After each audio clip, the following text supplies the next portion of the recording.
আকাশবাণী খবর পড়ছি প্রিয়া বিশ্বকর্মা। প্রথমে বিশেষ বিশেষ খবর।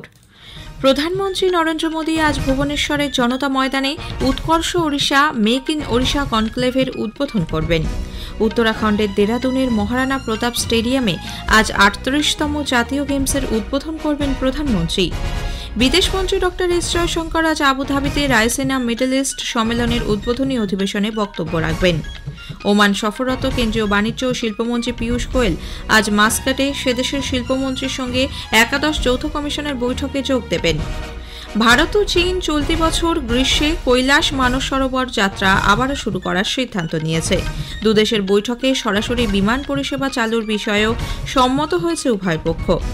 প্রয়াগরাজের মহাকুম্ভে মৌনী অমাবস্যা উপলক্ষে স্টেশনগুলিতে ভিড় সামাল দিতে বিশেষ ব্যবস্থা নিয়েছে রেল। ভারত ও ইংল্যান্ড আজ রাজকোটে টি-20 ক্রিকেট সিরিজের তৃতীয় ম্যাচে পরস্পরের মুখোমুখি হবে। আসছে বিস্তারিত খবরে।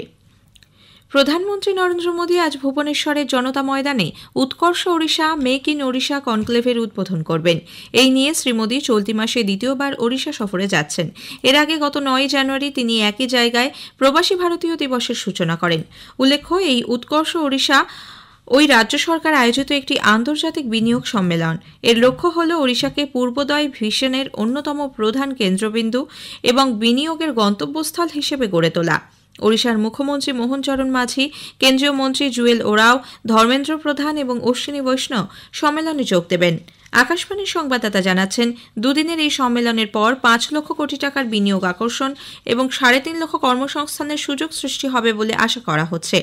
মেক ইন ওড়িশা কনক্লেভের আগে 3বারের কোনোটিতেই প্রধানমন্ত্রী উপস্থিত ছিলেন না। সেই কারণে এবার এই সম্মেলন আরও বেশি তাৎপর্য লাভ করেছে। ভারত ছাড়াও আরও 12টি দেশের রাষ্ট্রদূত, বিনিয়োগকারী ও শিল্পপতি সহ 7,000-এরও বেশি প্রতিনিধি এই বাণিজ্য সম্মেলনে অংশ নেবেন বলে আশা করা হচ্ছে। প্রায় 7,500 শিল্পপতি ওয়েবসাইট মারফত তাঁদের নাম নথিভুক্ত করেছেন। এদের মধ্যে আছেন এসএল মিত্তাল, ওম মঙ্গলম বিড়লা, অনিল আগরওয়াল, হিতেশ যোশী, টিভি নরেন্দর, করণ আদানি, নবীন জিন্দাল এবং ঐক্লান জিন্দালের মতো শিল্পজগতের প্রথম সারির ব্যক্তিত্বরাও। সম্মেলনে শতাধিক বিনিয়োগ সংক্রান্ত চুক্তি স্বাক্ষরিত হওয়ার সম্ভাবনা রয়েছে। প্রধানমন্ত্রী দেশের যুব সমাজের প্রতি এক দেশ এক নির্বাচনের নীতি কার্যকর করার ব্যাপারে বিস্তারিত আলোচনায় অংশগ্রহণের আহ্বান জানিয়েছেন। তিনি বলেন, একাধিক নির্বাচন দেশের কাজের গতিকে বাধা দেয়। নতুন দিল্লির ক্যারিয়াপ্পা প্যারেড গ্রাউন্ডে ন্যাশনাল ক্যাডেট কোরের বার্ষিক সমাবেশে যোগ দিয়ে তিনি বলেন, देश में एक बहुत ही महत्वपूर्ण डिबेट चल रही है और लोकतंत्र में ये मंथन बहुत आवश्यक है। One nation one election, Lok Sabha और विधानसभा के चुनाव एक साथ हो और हर 5 साल उसका समय जब निर्धारित हो तब हो। मैं आज विशेष रूप से आग्रह करता हूं, हम बहुत बड़ी मात्रा में इस डिबेट के अंदर हिस्सा लें। ये सीधे सीधे आपके फ्यूचर के साथ जुड़ा हुआ विषय है। প্রধানমন্ত্রী আজ উত্তরাখণ্ডের দেরাদুনের মহারানা প্রতাপ স্টেডিয়ামে 38তম জাতীয় গেমসের উদ্বোধন করবেন। বিভিন্ন কেন্দ্রীয় মন্ত্রী, ইন্ডিয়ান অলিম্পিক অ্যাসোসিয়েশনের সভাপতি, বিশিষ্ট অ্যাথলিট পিটি ঊষা এবং জাতীয় স্তরের ক্রীড়াবিদরা এই উদ্বোধনী অনুষ্ঠানে অংশ নেবেন। আকাশবাণীর সংবাদদাতা জানাচ্ছেন, উদ্বোধনী অনুষ্ঠানের জন্য সব ধরনের প্রস্তুতি সম্পন্ন। আগামী 14 ফেব্রুয়ারি পর্যন্ত উত্তরাখণ্ডের 8টি জেলার 11টি শহরে এই জাতীয় গেমসের আসর বসবে। মোট 35টি গেমসের 47টি ইভেন্টের আয়োজন করা হবে।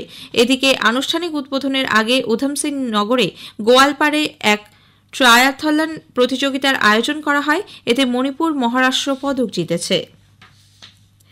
বিদেশমন্ত্রী ডক্টর এস জয়শঙ্কর আজ আবুধাবিতে রায়সিনা মিডল ইস্ট সম্মেলনের উদ্বোধনী অধিবেশনে বক্তব্য রাখবেন।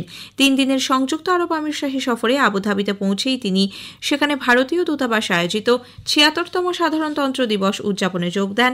পরে বিদেশমন্ত্রী গোটা বিশ্ব যখন এক উল্লেখযোগ্য পরিবর্তনের মধ্যে দিয়ে চলেছে, সেই সময় ভারত ও সংযুক্ত আরব আমিরশাহীর মধ্যে গুরুত্বপূর্ণ অংশীদারিত্বের বিষয়ে আলোকপাত করেন। তিনি বলেন, সময়ের সঙ্গে পাল্লা দিয়ে দুদেশের সম্পর্কের ক্ষেত্রে অনেক চ্যালেঞ্জ এবং সুযোগ সুবিধা এসেছে। পারস্পরিক মূল্যবোধ ও আস্থার ভিত্তিতে সমস্ত রকম চ্যালেঞ্জের মোকাবিলা করে এই দুই দেশ প্রকৃত বন্ধুত্বের অগ্নিপরীক্ষায় উত্তীর্ণ হয়েছে। এই প্রসঙ্গে শ্রী জয়শঙ্কর আরও বলেন, প্রধানমন্ত্রী নরেন্দ্র মোদীর দূরদর্শিতা এবং সংযুক্ত আরব আমিরশাহীর প্রেসিডেন্ট শেখ মোহাম্মদ বিন জায়েদ আল নাহিয়ানের যৌথ উদ্যোগ দুদেশের অংশীদারিত্বকে এক অন্য মাত্রায় পৌঁছে দিয়েছে। সেদেশে বসবাসকারী ভারতীয়দের জীবনযাত্রার মান উন্নয়ন এবং বিভিন্ন সুযোগ সুবিধা দেওয়ার ক্ষেত্রে সক্রিয় সহযোগিতার জন্য সংযুক্ত আরব আমিরশাহী সরকারকেও তিনি ধন্যবাদ জানান। ইউএইর উপপ্রধানমন্ত্রী এবং বিদেশমন্ত্রী শেখ আবদুল্লাহ বিন জায়েদ আল নাহিয়ান ও বৈদেশিক বাণিজ্য মন্ত্রী ড থানি বিন আহমেদ আল জেওদি প্রমুখ সম্মেলনে উপস্থিত ছিলেন। ওমান সফররত কেন্দ্রীয় বাণিজ্য ও শিল্পমন্ত্রী পীয়ূষ গোয়েল আজ মাস্কাটে সেদেশি শিল্পমন্ত্রীর সঙ্গে একাদশ যৌথ কমিশনের বৈঠকে যোগ দেবেন।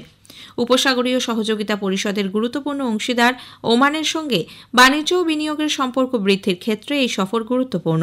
2023-24 সালে দুদেশের মধ্যে দ্বিপাক্ষিক বাণিজ্যের পরিমাণ 8.94 বিলিয়ন মার্কিন ডলারে পৌঁছেছে। গতকাল ওমানের বাণিজ্য, শিল্প ও বিনিয়োগ মন্ত্রী কায়েস বিন মোহাম্মদ আল ইউসেফের সঙ্গে বৈঠকের মধ্যে দিয়ে সেদেশে শ্রী গোয়েলের সরকারি সফর শুরু হয়। সুসংহত অর্থনৈতিক অংশীদারিত্ব চুক্তি সিইপি এর অগ্রগতি, দ্বিপাক্ষিক বাণিজ্য ও বিনিয়োগ জোরদার করা এবং সহযোগিতার নতুন ক্ষেত্র অনুসন্ধান নিয়ে বৈঠকে আলোচনা হয়েছে। ভারত ও চীন চলতি বছর গ্রীষ্মে কৈলাস মানস সরোবর যাত্রা আবারও শুরু করার সিদ্ধান্ত নিয়েছে। বিদেশ মন্ত্রক সূত্রে জানা গেছে, ভারত ও চীনের মধ্যে বিদেশ সচিব এবং উপমন্ত্রী পর্যায়ের বৈঠকে এই সিদ্ধান্ত হয়। ওই বৈঠকে যোগ দিতে বিদেশ সচিব বিক্রম মিশ্রি দুদিনের সফরে এখন চীনে। দ্বিপাক্ষিক সম্পর্কের বিভিন্ন দিক বৈঠকে সর্বাত্মকভাবে খতিয়ে দেখার পর উভয় পক্ষ সম্পর্ক পুনর্স্থাপনে জনমুখী বিভিন্ন ব্যবস্থা গ্রহণে সম্মত হয়েছে। তারই অঙ্গ হিসেবে এই যাত্রার সিদ্ধান্ত। বর্তমান চুক্তি অনুযায়ী এ ব্যাপারে পন্থা পদ্ধতি চূড়ান্ত করতে আরও বিস্তারিত আলোচনা করা হবে। উভয় দেশ সীমান্ত পারের নদীগুলির জলবন্টনের ক্ষেত্রে সহযোগিতার জন্য শীঘ্রই ভারত চীন বিশেষজ্ঞ পর্যায়ের বৈঠক করতে সম্মত হয়েছে। দুদেশের মানুষের মধ্যে সংযোগ বৃদ্ধি এবং সংবাদ মাধ্যম ও বুদ্ধিজীবীদের মতামত বিনিময়ের জন্য উপযুক্ত ব্যবস্থা গ্রহণেও রাজি হয়েছে। দুদেশের মধ্যে সরাসরি বিমান পরিষেবা চালুর বিষয়েও সহমত হয়েছে। এর জন্য খসড়া পরিকাঠামো চূড়ান্ত করতে দুপক্ষ যত শীঘ্র সম্ভব আবার বৈঠকে বসবে। খবর শুনছেন আকাশবাণী থেকে। আমাদের সংবাদ শোনা যাবে ইউটিউব চ্যানেল আকাশবাণী সংবাদ বাংলা, ফেসবুক ও ইনস্টাগ্রাম আকাশবাণী সংবাদ কলকাতা এবং এক্স হ্যান্ডেল AIR নিউজ কলকাতাতে। এবার মহাকুম্ভের খবর।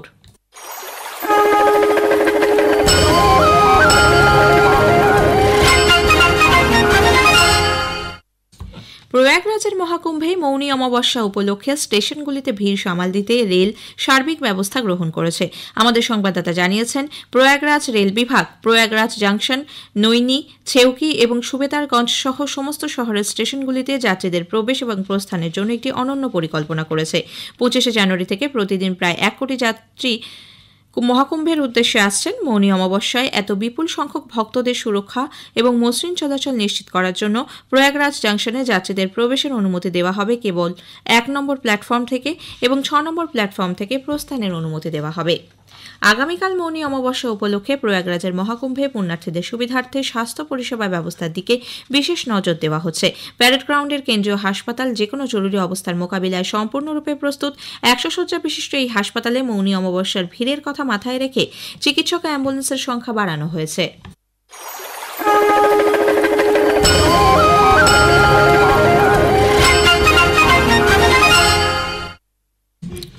হিমাচল প্রদেশ, পাঞ্জাব ও হরিয়ানায় আজ শৈত্যপ্রবাহের পূর্বাভাস দিয়েছে আবহাওয়া দপ্তর।